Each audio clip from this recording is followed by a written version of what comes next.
নমস্কার দাদা ভাই দিদিভাই, আশা করি আপনারাও ভালো আছেন, আমিও ভালো আছি। আজকে বকুল কিচেনে রান্না হবে। আজ এখানে কাতলা মাছের কালিয়া। এখানে আমি 6 পিস কাতলা মাছ নিয়ে নিয়েছি। এই কাতলা মাছের আজকে কালিয়া করব আমি। এর ভিতরে দিয়ে দিচ্ছি আমি একটু হলুদ, একটু লবণ, তার ভিতরে দিয়ে দেবো আমি একটু সরিষার তেল। তেলটা দেবো কেন, যে গায়ে ফোটে মাছটা, যার জন্য আমি একটু সরিষার তেল দিয়ে নেবো।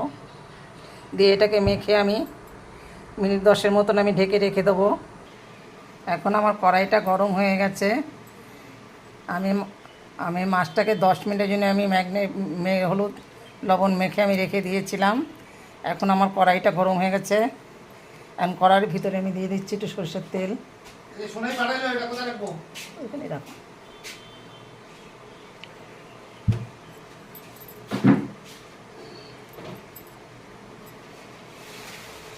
এটার মধ্যে আরেকটা কাজ আছে না?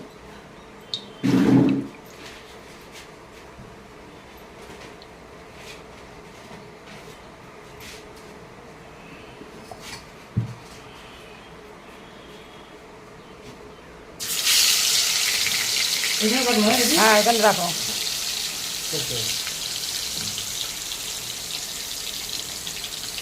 এখন আমি মাছটাকে ভেজে নেব। এখানে আমি 6 পিস মাছ নিয়েছি। এখন আমি মাছটাকে ভেজে নেব।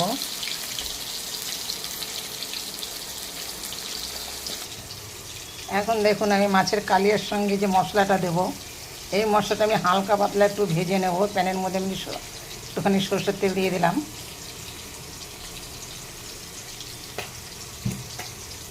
তার ভিতরে আমি দিয়ে দেবো, এর ভিতরে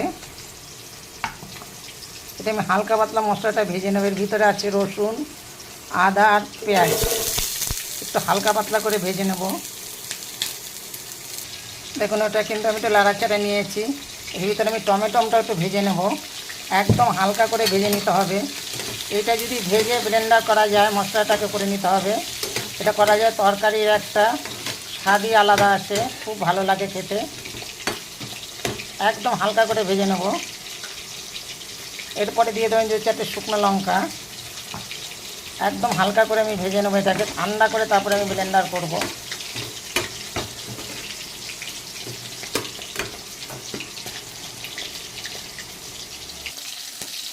এখন আমার মাছটার পিঠ এসে গেছে, আমি কিন্তু উল্টে দেবো।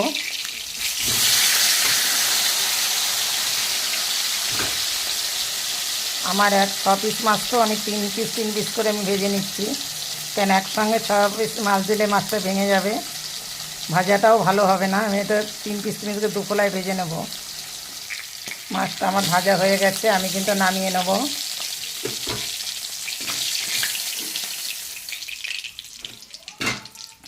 আবার আমি 3 পিস মাছ ভেজে নেব।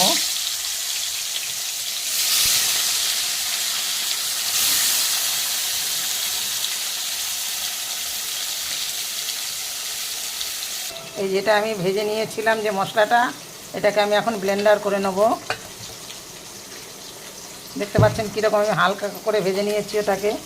এইভাবে হালকা করে ভাজলে পড়া এটা তরকারিটা খুব সুন্দর ফ্লেভার আসে, খেতে খুবই ভালো লাগে, কোনো ব্যাপার না, খুব সুন্দর জিনিস।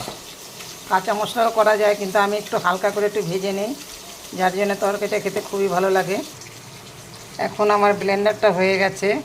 এই দেখুন কত সুন্দর করে মশলাটা করে নিয়েছি।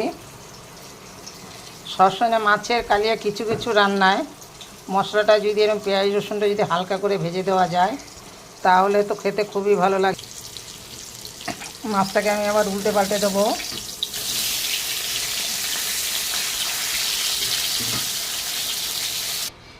আমার মাছটা কিন্তু ভাজা হয়ে গেছে। এই কড়াইয়ের মধ্যে, মাছ ভাজার তেলের মধ্যে আমি আর একটু তেল দিয়ে দেবো।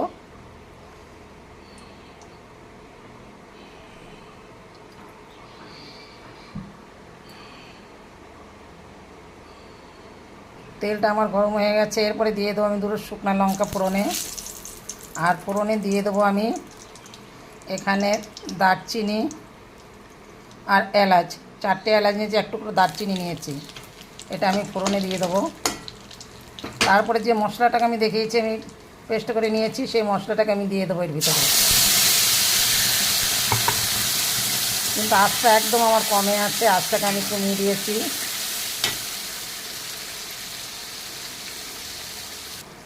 এখন এর ভিতরে দিয়ে দেবো আমি একটুখানি হাফ চামচি 4 চামচি হাফ চামচি মতো কাশ্মীরি লঙ্কার গুঁড়া একটু কালারের জন্য।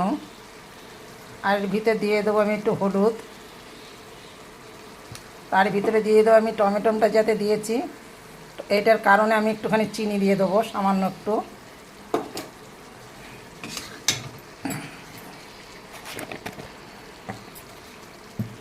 এর ভিতরে দিয়ে দেবো আমি একটু জিরার গুঁড়া, যেহেতু আমার জিরার গুঁড়োটা আমার ভাজা গুঁড়ো ছিল, আমি তো মশলাটা এমনি ভাজা মশলাটাই ব্যবহার করি। এখানে আমি দিয়ে দিচ্ছি একটুখানি জিরার গুঁড়া। এখন মশলাটাকে আমি 2 মিনিটের মতন আমি একটু ভেজে নেবো আর একটু। আমার মশলাটা কিন্তু ভাজা হয়ে গেছে। এর ভিতরে দিয়ে দেবো আমি জল। আমি কিন্তু গরম জল দিচ্ছি, আমি কিন্তু ঠান্ডা জল ব্যবহার করিনি, কেননা আমি বেশিরভাগ রান্নায় গরম জলটাই বেশি ব্যবহার করি, ঠান্ডা জলটা ব্যবহার করি কম।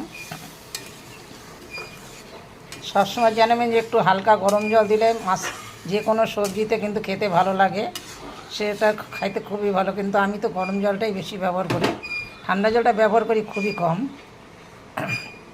এবার আমার এটা প্রায় ফুটে উঠেছে। আমি এটার ভিতরে দিয়ে দেবো আমি যে মাছটা ভেজে রেখেছিলাম, সেই মাছটাকে আমি দিয়ে দেবো।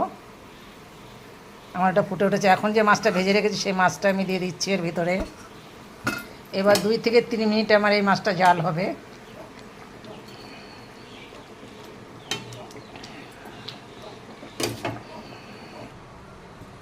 এখন আমার কাতলা মাছের কালিয়াটা হয়ে গেছে, আমি নামিয়ে নিয়েছি। এখন কাতলা মাছের কালিয়াটা আমি নামিয়ে নিয়েছি। দেখুন তো কত সুন্দর কাতলা মাছের কালিয়াটা রান্না হয়েছে। মশলাটা আমি যেভাবে দিলাম সেইভাবে ভেজে দিলে, একদম হালকা করে ভেজে দিতে হবে। ওইভাবে ভেজে দিলে সবসময় তরকারি কালারটাও ভালো আসে, খেতেও খুব সুস্বাদু হয়। এই কাতলা মাছের কালিয়া এরভাবে রান্না করলে কার না ভালো লাগে, সবারই ভালো লাগে। আপনারা আমার এই কাতলা মাছের কালিয়াটা দেখে একটা লাইক কমেন্ট শেয়ার করবেন, তাতে আমি খুব খুশি হব। একটু দয়া করে করবেন, আমি খুব খুশি হব। কাতলা মাছের কালিয়া